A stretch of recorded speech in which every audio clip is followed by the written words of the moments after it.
I think you're a spy. Of course I'm a spy. We are all spies. That's what we're here for. I think you're a spy for the other side. Come down, chica. We're working for the same person, remember?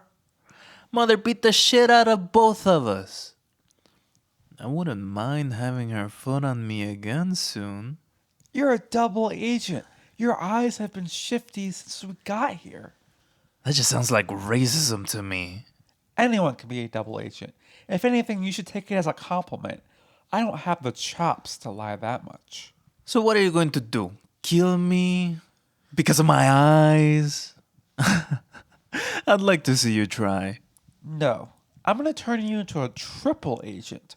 Go back to your real leader, gather intel, and then report back to me. Why should I do that? If I really am a double agent, what's stopping me from feeding you false information? I'll be able to tell if you are. I'm similar to Natasha Lyonne in Poker Face. I can tell when someone is lying. Why didn't you leave with that instead of this eyes bullshit? I lose my power if I don't lie to someone in the same conversation where I reveal it to them. Now that sounds like a lie. Maybe I should shoot you. Maybe you're the double agent. Wait. I forgot to pack bullets. Oh shit. Me too. Want to just go home and watch a pornographic movie? Okay, Dad.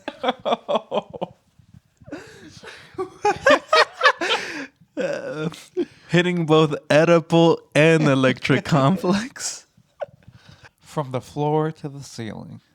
To the window, to the wall. Oh yeah, last night at karaoke, there was someone who came up to the mic and said, "Everyone, I've been having a really tough time," and I was like, "Aw." And then And you were like, get off the stage. they were like, "I'm gonna do a really personal song," and then the words appeared on the screen: "Cupid Shuffle." What? To the left, to the left, to the left. In like a somber tone. To the left, to the left. I-E, I-E. Now. Do you think when you get married, you're gonna have the Cupid Shuffle there? I'll have the Cupid shuffle. I'll have the Cupid repeat. I'll have the Cupid just play normal. I'll have it all. Yeah. Are you gonna dress up as Cupid? And then, yeah, Are you saying, am I going to have a diaper at my wedding?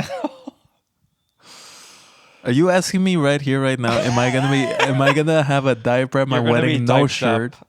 Yeah. Are you asking me if I'm gonna be diped up? I guess I am. The real question is my wife. Is my partner gonna be diped up too? Yeah, you're gonna be representing for the diaper fetishists in the world.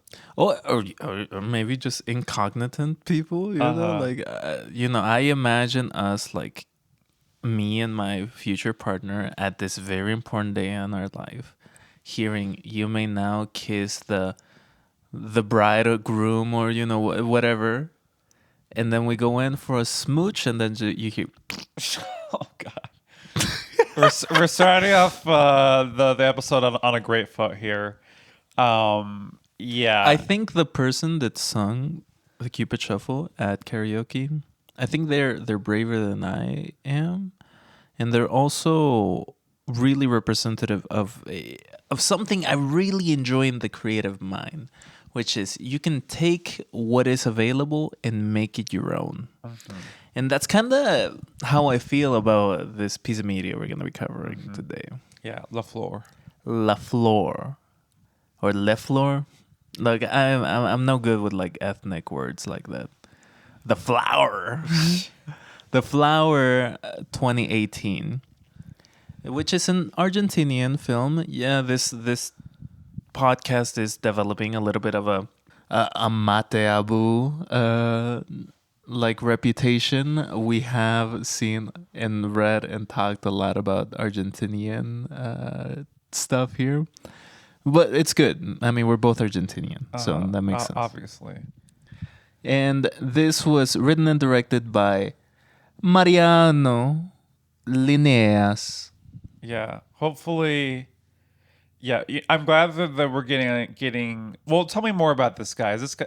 Because I have some PTSD from some of the other movies we've talked about on here. You know, French guys coming in and thinking they know everything about Spanish countries, but that's not what we're getting. This is a little bit of the inverse of a Emilia Perez, because this guy Mariano, other than having a great market scene here in Chicago, he is actually Argentinian. Yeah, And he is, and La Flor is almost entirely in French, and has like French / European characters. So and racism. There is a lot of racism in this movie. That would make the Emilia Perez crew blush. They would be like, "Oh, after my own heart." yeah. So this is a really long movie. Incredibly long. Yeah, it's like 1,000,000 hours long. Yeah, actually, 1.5 million. Technically, the longest film in like Argentinian cinema history, which is like, that's definitely a feather to put on your cap. Yeah. The whole thing is 808 minutes long, which by my count is almost like, it's like 13 hours. And yeah, like it goes on. Yeah. It definitely goes on. But I appreciate that it has like chapters, and you can just watch one of them on your own, as I did, and I wouldn't say you get a complete story out of it, because this guy loves to end things in media res. But yeah, I mean, I had a good time learning about some spies. Yeah, because we watched technically what's called episode 3, act 1, 2, and 3. And in total, it's about 5 hours, episode 3. And I'm gonna, you don't need like 5 sexy spies pointing a gun at me for me to admit this. I did not expect that. Yeah, like you told me, start the one with the green field where someone walks in with a gun. And I'm like, okay, I got this. And then it starts out very like slow cinema, where it's like you're just watching this guy who's obviously guarding something, and you're watching these 4 figures in the field like slowly come forward, and then they throw shit at him, and then he falls. So yeah, good times. Yeah, it's. I asked you to watch this. My research did not indicate that this was going to be 5 hours, and I was not expecting to give you that much like cinema to like sit down, contemplate, and live within. But yeah, like it was a lot. This movie is a lot. Normally, this is when I say, yeah, just go watch it. Like whatever, it's media, you could just watch it however you want to watch it. Sober, high, inside of a car with it projected onto a giant screen, however you want. I don't know if I could recommend this. I think I remember when this came out, and I saw film Twitter people being like, yeah, I'm gonna go to the movie theater, I'm gonna watch all of it, and then like they did, and they're like, well, I guess that was something that happened. But yeah, I like that you're able to kind of enjoy the spy section on its own merits. There's some sexy ladies starring in it, and they're pretty cool. They're good at either killing people or taking out people and getting their spy mission done. But it's a little bit more complicated than that, because something goes wrong, as it often does in spy stories. And this is when I'm gonna like take the wheels of this podcast and like drive directly into the median. Yeah, that's right. There's no possible way for us to cover this movie in any real sensible way, because this movie is 5 hours long. There's 2 intermissions.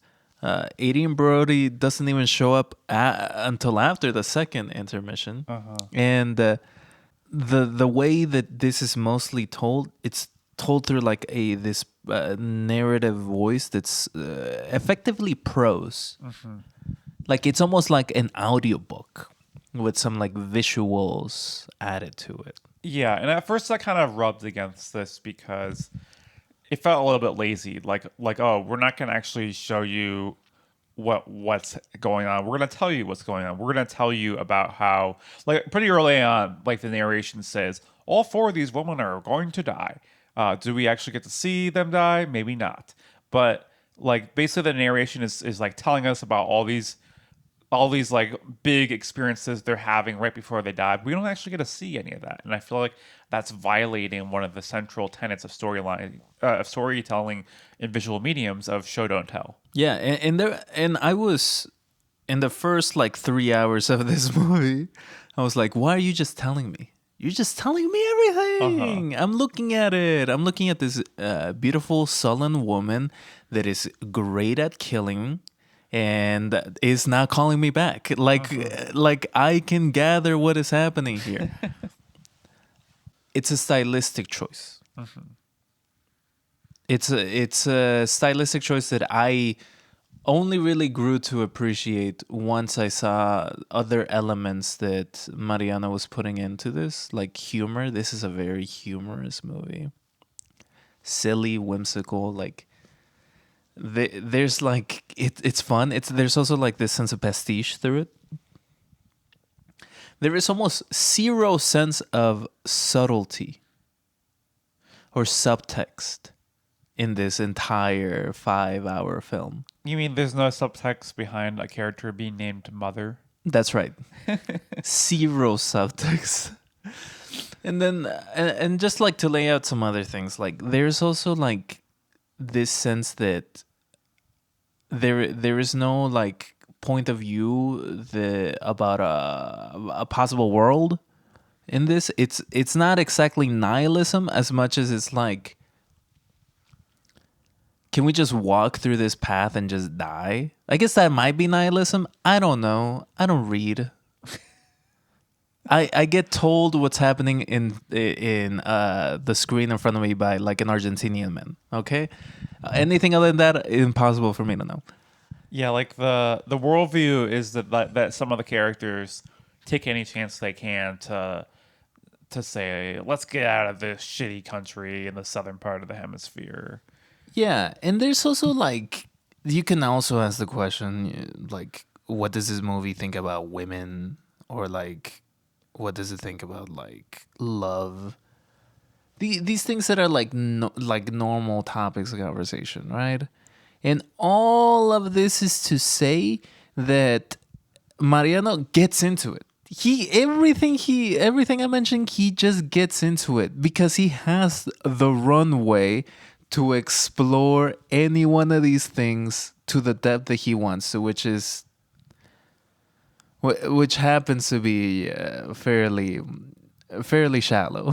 Yeah, I feel like the closest analog in America is when Cory Booker does a filibuster for 24 hours and then does a bunch of votes to take to basically fund the genocide in Palestine. Yeah, then he immediately like votes to allow like billions of dollars of ammunition to hit directly into the face, head, shoulder, knees, and toes of children in Palestine. Yeah, which is like this is what I mean. It's like 5 hours, 5 hours to tell your story, 5 hours to tell your thoughts on things, and Palestine comes up in this movie way later into the movie. I asked Marcy to not watch the whole 5 hours. I asked Marcy to just watch the first hour and a half. So I don't think you saw this. Yeah, I didn't get to that part. But there was effectively a scene later on in the movie where one of the characters in her love interest are taken to kill Yasser Arafat.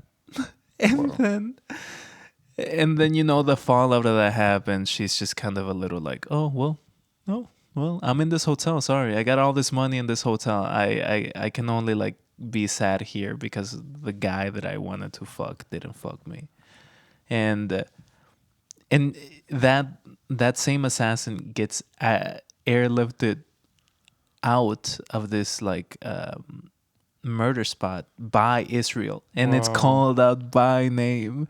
And then she's taken to like Istanbul, which Turkey and Istanbul, Israel, all those are just like dogs, at the lap of the United States. And so like, yeah, like I said, nothing. This man is just using images to describe a larger story that are printed on paper, and they're as permeable as paper.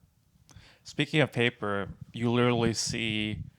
I don't know if it was the director himself or his stand-in, like writing on paper and like showing you kind of like how all these stories like there's like basically kind of showing you a diagram of like the structure of the story that's being told, and how the like 5 to 6 different stories like connect to each other or don't connect to each other.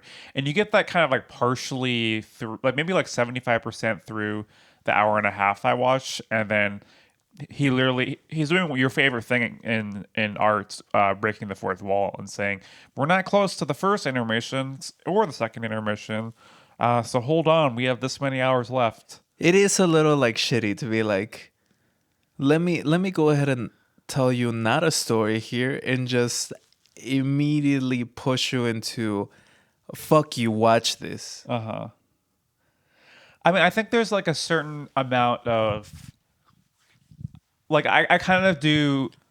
I feel like some of it is kind of like, oh well, in American cinema, you're always going to get like the same boring 3-act story, and we're kind of subverting that. But I think just because it's a subversion doesn't necessarily mean that it's better. Yeah, and he has like a history of kind of like poking at I'm not gonna say substance, but I'm gonna say like format of things. He has like a mockumentary. That's how he got big in Argentina. And like The Office. No, I wish.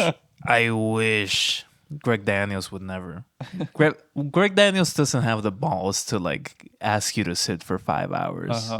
And he. And technically, the third part of this movie, La Flor, is this larger meta-narrative on creating a movie and being like a film guy. And I would never watch that. The part 1 has like some interesting things to it. One of them is like a B movie where like a mummy is like influencing these actors. The 4 assassin women are like constant throughout the whole movie. They're kind of the people pushing this. And part 1 has them dealing with this mummy, and then part 1, act 2 is technically about like a movie, like a song being made or something. I might go back and watch those. I don't think I'll watch part 3. Yeah, the meta part sounds like it might be more up my alley, because I looked at Wikipedia, like the descriptions for each one, and I'm like, oh, that sounds kind of interesting. The idea of like people in the narrative rebelling against the one who's creating the narrative. In this podcast, there are 2 wolves. Absolutely. Yeah, we're on the opposite ends of the spectrum in terms of like how much we enjoy meta-ness. So I want to kind of just like push a little bit here and just put the entirety of this movie like down. That way we could just talk about it. And I'm just gonna tell you what happens at the end, because most of the middle is just backstory of these 4 spies. I really enjoyed some of those, but we're not gonna really get into it. That's also kind of was like, fuck it, don't watch it, watch it. I'm also not the biggest fan of like backstories. I'm okay with not knowing the entirety of a character. Yeah, well, I do love how Lost did backstory, but eventually they kind of run out of things to say about the characters, which is partially why they introduced the flash forwards, the flash sideways, and the time travel, which of course I loved when Lost did time travel. Imagine the creep that like got the light bulb moment to be like, I can flash sideways too. Yeah, take that, Damon Lindelof. So I'm gonna tell you how this movie ends. Okay. So the first chapter 1 kind of ends in this situation where the 4 spies know that they're gonna be murdered because of the information they keep and the people that they are, and the person that they work for is kind of like the cleanup crew of the spy world. Yeah, he's the sad man. Yeah, his name is Casterman. Casterman. And he had played these 4 in such a way where they were supposed to die, and that's where it starts in the movie. But of course, they're like the 4 baddest bitches on earth, and so they didn't die, but they understand they have to die. So they also just choose to go to this airport to die, because that's kind of the nexus of this plan, this escape plan that their killers had. And the ending of this movie goes back to that airfield. Ooh. And by this point, we learned that the big bad is not Casterman. It is a Nazi. Oh, wow. And Mariano doesn't like talk about this like Nazi, like he doesn't show this Nazi like, oh, they have like a swastika and a red band or whatever. The way that we know he's a Nazi is because he has a big ring with an iron cross on it. And I'm like, okay, all right. So you're saying he's like dissolution from World War One, and like, you know, in the interwar period, he kind of like gave into like the Nazism. Okay, sure, whatever. That Nazi sends one singular guy with an MP5. A horrible choice. You send a woman to kill a woman. This is known.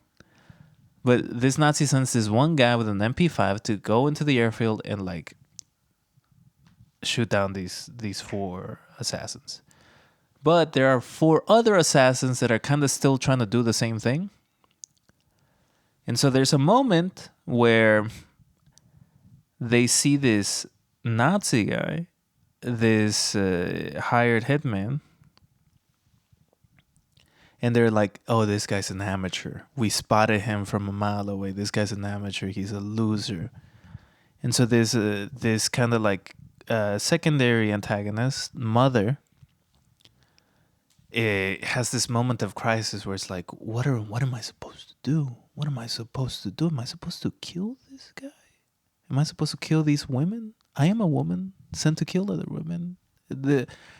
A system is its function, and I'm the system that kills women. And so like they have this little rundown, the showdown in between these 4 secondary like assassins. And so they decide, nah, I'm not going to kill anyone. And so they start shooting the Nazi guy. And while all of this is happening, our four like original spies, the women we all love, just line up in the airfield, point a gun out of the airfield, and then it ends with this will continue. You motherfucker, you spent 5 hours to tell me it's gonna take 5 more? Wow. Yeah, definitely. There has to be like some kink going on with this guy where, you know, like that famous Arrested Development quote, he gets off on being withholding. Yeah, like I can imagine being in the theater and being like invested in the spies, and you go down one rabbit hole, then another rabbit hole, and you're like, whatever. I just won't ever see them again. And then you finally get them all back in the airfield, and you're like, okay, finally, I'm gonna find out what happens. Wow, I can't wait to see what happens between all these sexy women. LOL. I don't know why this Nazi guy is there, but whatever. And then suddenly, boom! You gotta wait even longer. You know, you and I, we are generally creative people. Uh huh. I would also go ahead and say we don't have like, and then we don't have like, we have creative outlets.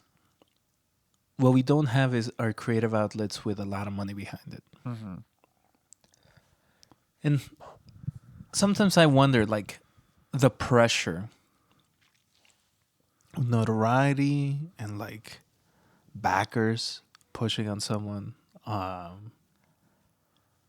So much so that they kind of bend into the presupposed position of like, just get in there and make a little movie about like your new Avengers, so they can like we can make more uh, fucking hot dog stands with their faces on it or whatever.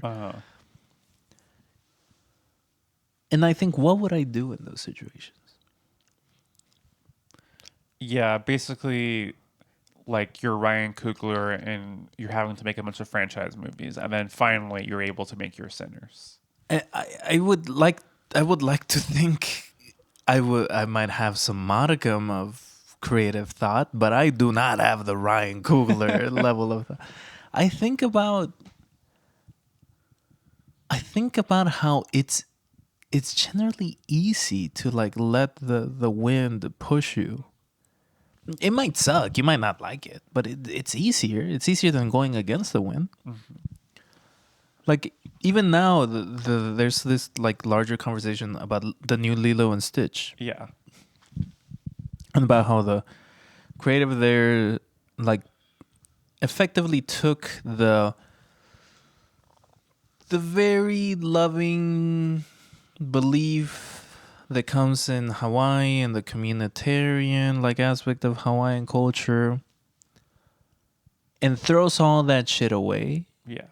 to just make a movie to sell Lilo and Stitch hot dogs or whatever. Yeah, and DHS comes in at the end of the movie to mess with it. Yeah. Yeah, the alien gets deported. Stitch gets deported back to Alpha Centauri. And I think I don't know how I would react to it, but I know that Mariano Linnaeus took no notes. Zero notes. This man absolutely chose every centimeter of frame this movie contains. So what you're saying is he's a true auteur. I would say this man had a vision. And he spent months or years and I don't know how much money, but he made 808 minutes of that vision. Yeah, and I know from experience you're someone who loves a creative who makes choices. Absolutely. And there's definitely some choices on the screen here. Look, I feel like I've been talking a lot. What do you think? I do like the spy genre. I watched all 6 seasons of The Americans. I had my ups and downs with that show. I feel like I liked season 1 more than a lot of people, and then I was more down on season 2 and 3. But then season 4 was kind of an undeniable. And then season 5, it's like, okay, typical penultimate FX season. We're just building up to the final season. And then I really liked that. And I think that I know you want Carrie Russell to be your wife, but she's all Matthew Reese's. And I think one thing that really worked about that show is that it combined the spy genre with the family genre. Kind of like it kind of like took elements of both Sopranos and Mad Men and made it its own. And I think it's not entirely fair to compare a 6 season spy drama to LaFleur. I La mean, they Flor. have similar run times. The characters in La Flor, I think, were much thinner, which like it doesn't have to be a bad thing. I think having kind of more archetypey characters, you have the character who can't speak, you have the tall character, the short character, the one who The is one that has blue eyes and just looks uh-huh. looks at things. Yeah, and then you have the the guy who's hostage, who like his mouth is covered and his nose is his most noticeable aspect. Oh my, the way I saw that honker the moment he arrived on screen. I was just like, that man could smell me right now. So yeah, That man is smelling the mole right now. yeah, I think it's good to like get some more experimental films in your diet. So I kind of enjoyed that part of it. I didn't enjoy that like the end of that hour and a half was just hearing this guy's kind of internal monologue about the stars, which it is kind of interesting to like hear about someone who's probably about to die, like make connections to his childhood through the stars. But at the same time, it's like I came for women. Don't like don't give my last course. Don't let my last course be a man. Yeah. Yeah. Your last meal before the electric chair will not be a man. Yeah. And I think you may have made an Andor reference earlier, and I watched all of Andor. I think I do enjoy how that show like has some parallels to political organizing, probably more so than Slay the Spire did.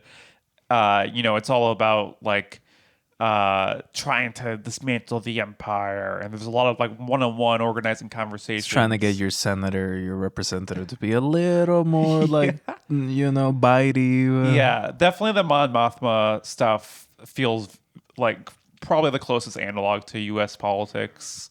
People like to argue about whether she's like a Nancy Pelosi figure, an AOC figure, etc.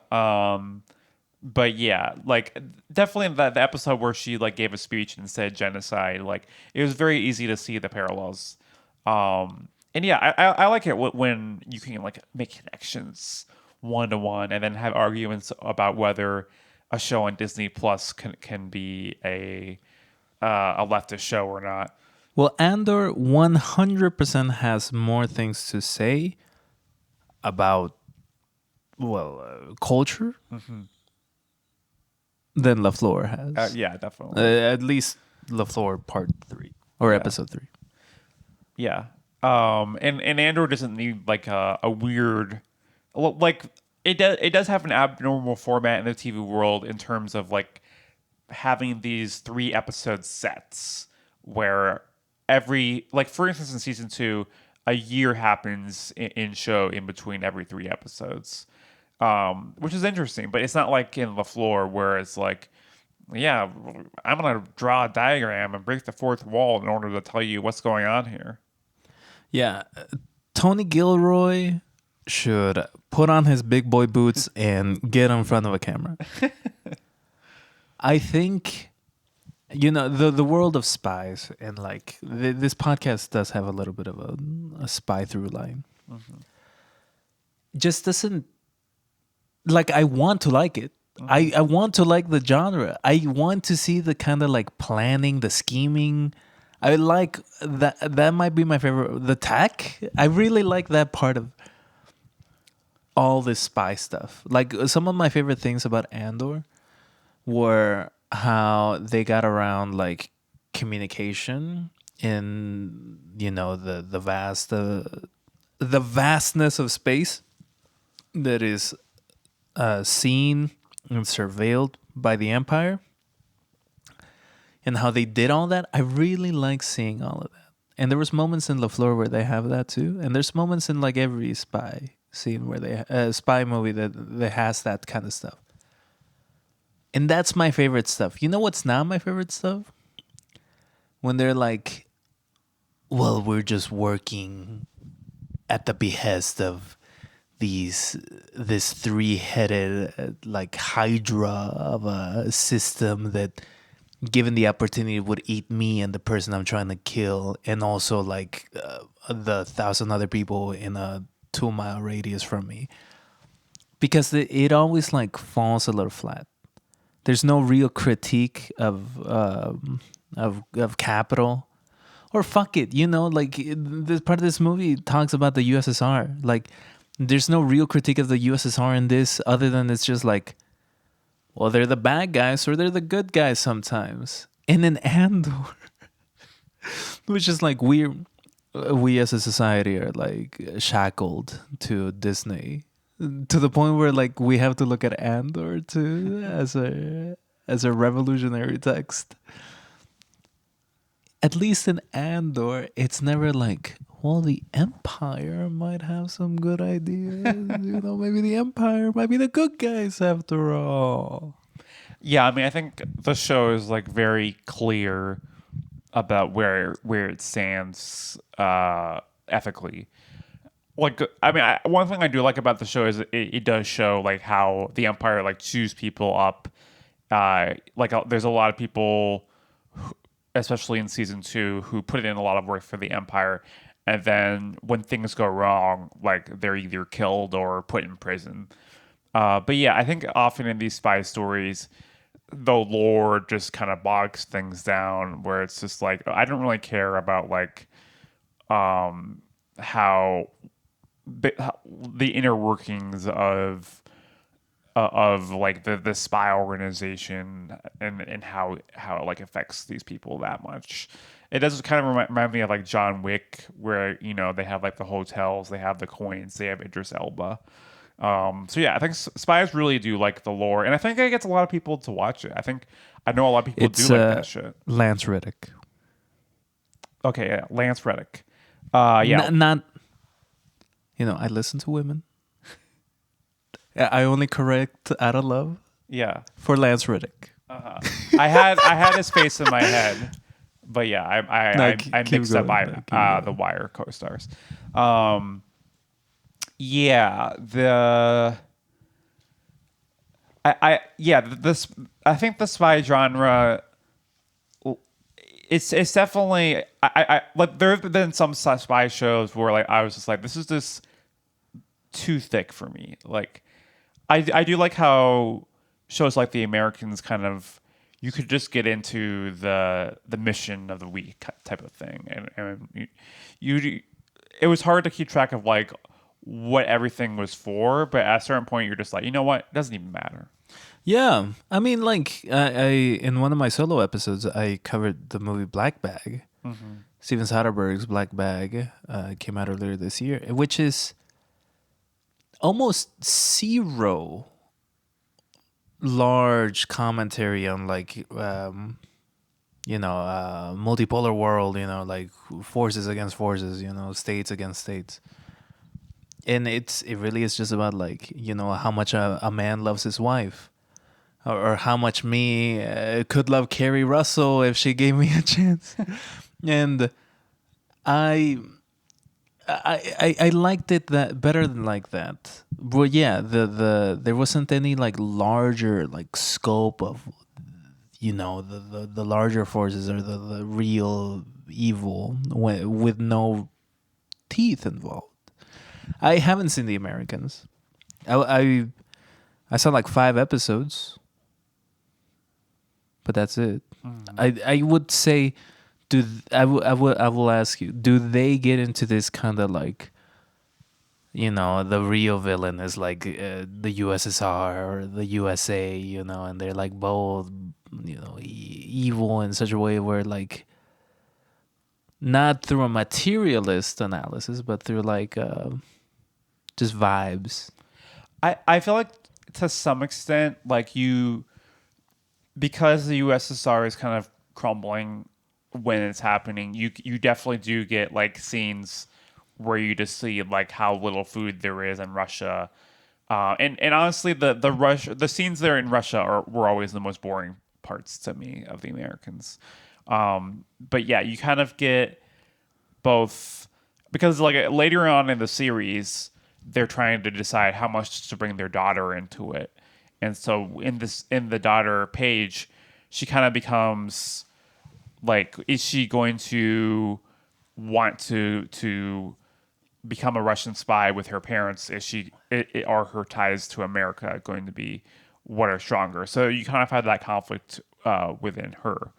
And yeah, I think the CIA did have connections to the show. Like someone who's in the CIA wrote at least one episode, and so it did get some critiques for that. But I did kind of enjoyed like the aspect of the show that was showing like how the ties that Kerry Russell and Matthew Rhys's characters had to Russia, like how those were stronger than like their ties to America, even though that they had lived in America for so long.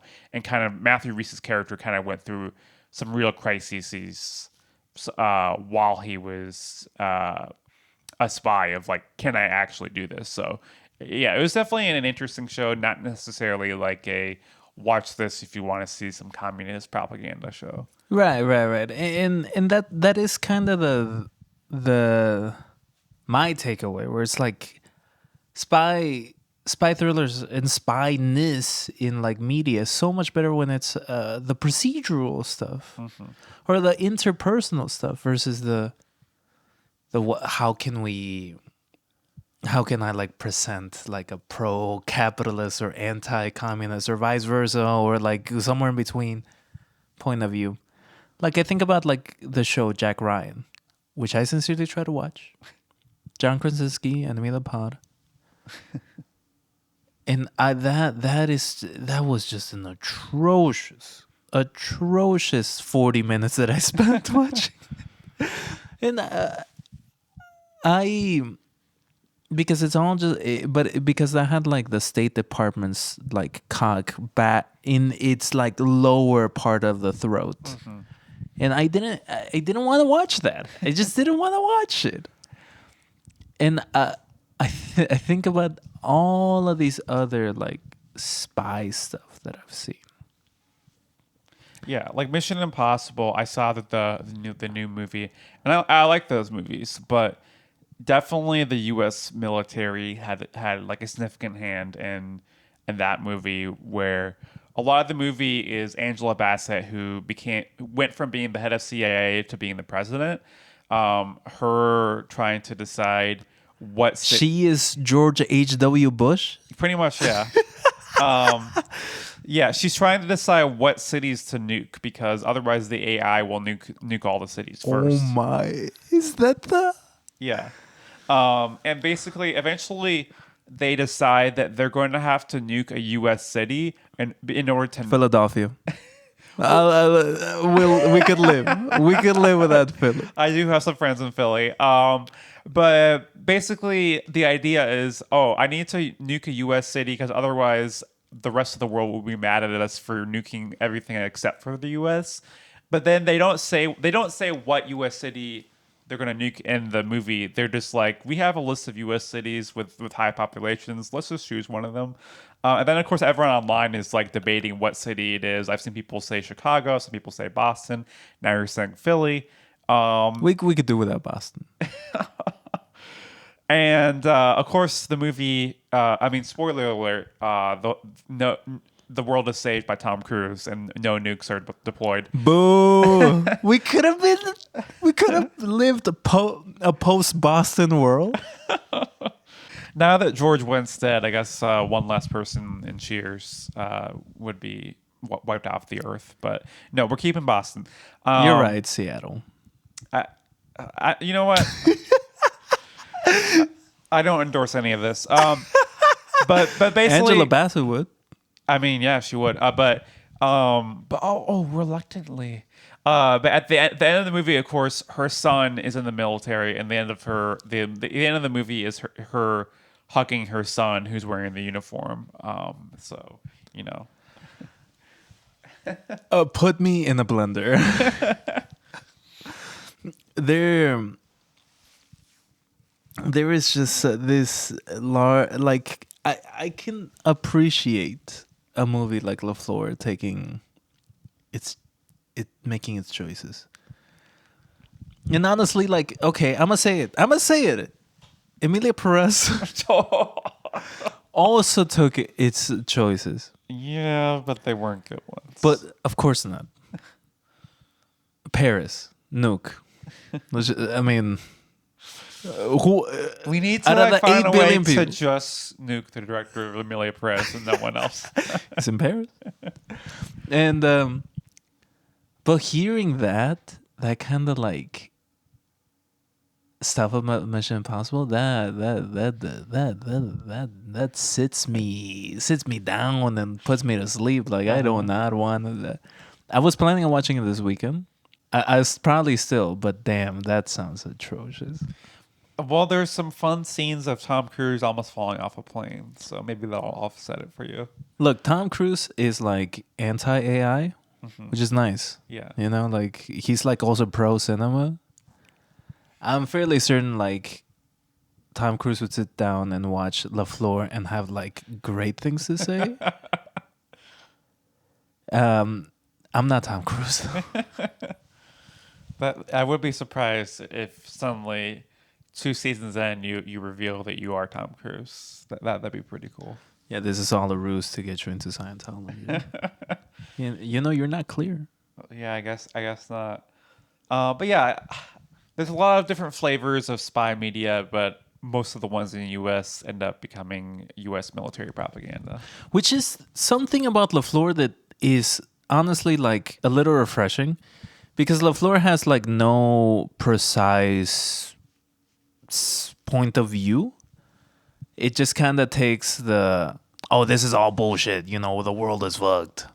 There are like a handful of like American characters that are just such buffoonish cartoons, but I'm like, non-American POV about Americans, put that in a sandwich and feed me. Is it like Squid Game where they're all idiots who are the worst actors in the film? Oh, absolutely. Absolutely. And fat too. Like other countries love to just put a fat American on screen. I also like, I think about like Hideo Kojima. I think about Hideo Kojima every day, you know. And I think about how he takes this point of view of like America, like how cool it is, but like how like atrociously weird it is too. And I actually feel like we should explore a little bit more of the outside POV of Americans, because it was so fun seeing just these fat like villainous CIA agents just appear and be like, yeah, these South American like guerrillas are now gonna be murdered by the dozen, by the hundred, you know, whatever we choose. So what you're saying is fat phobia is only okay if it's anti-American. Well, I would say that it's not fat phobia. It's just kind of the image of the American. You know, I think. I mean, Mexico, my other country. You know. Oh, really? I didn't know that. Tom Cruise, you're from Mexico?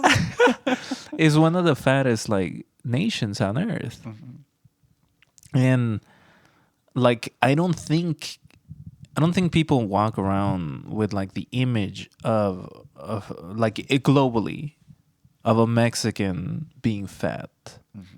I think that like fatness in the image of what an American is to represent how avaristic this country has been of taking so much from the rest of the world to feed themselves, to feed ourselves, you know? Yeah, we're the consumerist nation. No, I would say it's not fat phobia, but it's just that it's the metaphorical image of what an American is. Okay, that makes sense. Yeah. Yeah, I do think watching more non-American made media that like has a portrayal of Americans will be healthy for us. And yeah, it's a shame that there's like some people who are like, I don't want to watch anything with subtitles. But as we all know, I'm subs for life. Yeah, but You're a sub queen. you like the dubs. I mean, I can read. I mean, as long as I understand what the image, as long as the narrator's telling me what's happening in front of me, I can read. Yeah, like that. Uh, it is so funny that like the movie is so long, and it's like, yeah, well, we don't have enough time to show you everything that happens. We need this narrator to just spell it all out while you just have a person looking around in a car. I mean, watch the movie if you want to watch it, or don't watch it. I don't feel like 5 hours of movie is a hurdle, but this also means that I can't like have runtime be like something that like I joke about. Like I need to watch Drive by Car. Yeah, you should see that. It's a really good movie. Yeah, and it's gonna be a breeze compared to 5 hours. Yeah, absolutely. Watch Drive My Car. That's going to be your pride homework, even though like it's not a very gay movie. I also haven't seen The Master in a very long time, but once again, a breeze. It's I think like a 3-hour movie, and that's a breeze compared to 5. Yeah, I mean it's not like you're mandated to watch The Master every 10 years or you lose your podcasting license. Well, if we're gonna cover movies, yeah, we have to like pray at the altar of PTA. Yeah, well, you can just keep watching Boogie Nights. You know, you can just keep enjoying the scene of Marky Mark with his dick out. Yeah, I mean, I see your laptop background every time we we record. Yeah, I know you're a big fan. Okay, speaking of long movies, we watched The Brutalist together. That's true. And one of the things that we talked about The Brutalist is whether or not it's like a big sprawling story, or if the intentions were to do that. And I think we both landed on it's not that big of a sprawling story, if I remember correctly. Yeah, sounds about right. Because, like, yeah, it's a little bit of an international movie, and it's a very long movie, and it talks about, like, very, like, things about the real world. Israel also jumps out at one point. I would say this movie, if you watch the 5 hours, is definitely a more sprawling movie than The Brutalist. But I would say The Brutalist is epic. Nothing about this movie is epic. Yeah, with the Brutalist, you definitely felt like you're getting a much fuller story, and it had more of a sweep, like especially like the wide angle shots and like the way that the operatic music would like hit this peak. And yeah, I mean, I think like it was a more straightforward story. You kind of watching like this one guy throughout his life, but yeah, you go deeper than you do in The Floor. And the team that made The Brutalist definitely knows how to make a dollar like run a full mile. Because I didn't want to like find how much La Flor cost, but The Brutalist was a very cheap compared to like, big budget movies. Compared to Mission Impossible. It was like what? It was like $30 million or something like that. I'll take your word for it. It was not a lot of $1 million. Yeah. And this movie is in comparison shoots in a lot of different locations, or at least it looks like they really are shooting in like London and Paris and like Moscow. It really does look like that. I don't think they like were in Buenos Aires and like found like stand-ins. It is though you definitely can tell that there is a lack of budget in this movie. And when you do it for 5 hours, you kind of wonder like why, to what benefit, is like stretching this large story with the amount of money that you have and I don't know. Yeah, I mean, you have that scene where the guy is like, "You're about to see stuff in all these countries," and so maybe they shot that scene first, and they're like, "Oh shit, we have to actually go to all these countries and shoot." I mean, that was something I really appreciated about Sense8 is that they're you have 8 characters who are kind of all across the world, and they actually shoot like in all the locations, like all around the world, and they make each of those shooting locations. They have like a different visual language for each of them, and so that was a show that like, I really just appreciated how they went the extra mile to like get the culture of all the different characters. Yeah, in La Flor, we kind of take the impression that French people smoke, British people smoke, Soviets smoke, Argentinians smoke, and they all have nice pale white skin while doing it. Yeah. I do feel like if you're like, okay, this is the movie I've been waiting for. I'm gonna make this the longest movie in my country's history, and I need to make sure that I show my work. I'm gonna fly all over the place. I'm gonna get Nathan Fielder to fly this plane. And that's probably like the mindset behind it. Yeah. For 5 hours, there's almost nothing I really want to say anymore. Sounds like we're getting close to Hopecast. You definitely are not gonna get the full experience here just through this podcast. I mean, like I said, go watch it, I guess, or go watch Drive My Car. I will be watching that next weekend. So, with that said, anything? No, you I want don't to think say? so.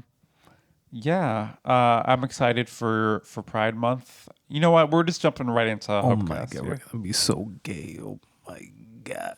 Yeah. So Hopecast. I'm excited for a lot of things right now. I'm excited that I am going on a trip soon. I'll be back in Chicago by the time you listen to this episode, but I'll be going to my favorite TV festival in Austin. And by the time Where she will be smoking. yeah, I guess if this weirdo was directing it, I would be smoking. But luckily, he doesn't direct my life, so I won't be. By the time I get home, it'll be Pride Month, and I'll be like I'm entering like an entirely different Chicago. And yeah, I'm excited to party. I'm excited to spend time with my girlfriend. I'm excited to feel the heat on my skin and to be even more of a lesbian than I've ever been before. We're gonna get so much alcohol poisoning this Pride. We're gonna be sardines in the sun. I'll be drinking lots of water. That's all I'll say. Pickled sardines. Yeah, you can pickle a lot of things, so we'll be pickled by that. There is a lot of stuff happening in your life, and it's cool. It's Yeah. cool to see. That also kind of gives me a little bit of hope, but I'm not gonna steal your hope cast. I'm gonna build my own, and I'm gonna take no notes on it. And it's gonna be 5 hours. I just finished a very long cycling trip. The first one I've ever taken like this. I cycled 400 miles. 400 to like 500 miles, whatever. Who's counting? You are. Around the northern part of Illinois. I did what's called the Grand Illinois Trail. And I technically did it in 6 days. 4 days on the north part and of the trail, and 2 days on the southern part of the trail.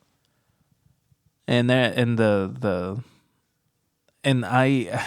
never done something like this. I learned so much about myself. I learned that I could really like go into this this feral mode, or this like mode of antiquated or like primal state of that's just like, no, you're just moving. You just need to get over there. Everything else does not matter. No email matters right now. No like tariff matters right now. All you need to do is get your ass from point A to point B and eat. And I got into this flow of just this hyper focus, this like single mindedness that I hadn't experienced in a very long time, or if ever. And I after doing it, I feel so much better. I feel so much stronger. I feel so much more capable of seeing a large ordeal and finding my way through it. I love that. Yeah, you were telling me some stories before we started recording, and yeah, you definitely went on some adventures. And I'm really glad that your takeaways are a love of life. And yeah, I'm excited to see where your next trips take you. Yeah. Look at us go. Let's go. The world crumbling around us, and yeah, we're two double agent spies. We're actually working for the West. And if we're working for the West, there'd be like more like advertisers at our door. But we're not, because we are fundamentally people that love freedom and community and collective work. Yeah. And you can find us on any podcast platform at Dovewhether. And you can find us on a few social media platforms, including Instagram, and YouTube, and Bluesky, that's right. and Don't forget to give us 5 stars. Don't forget to tell your grandma about us. bye. Bye.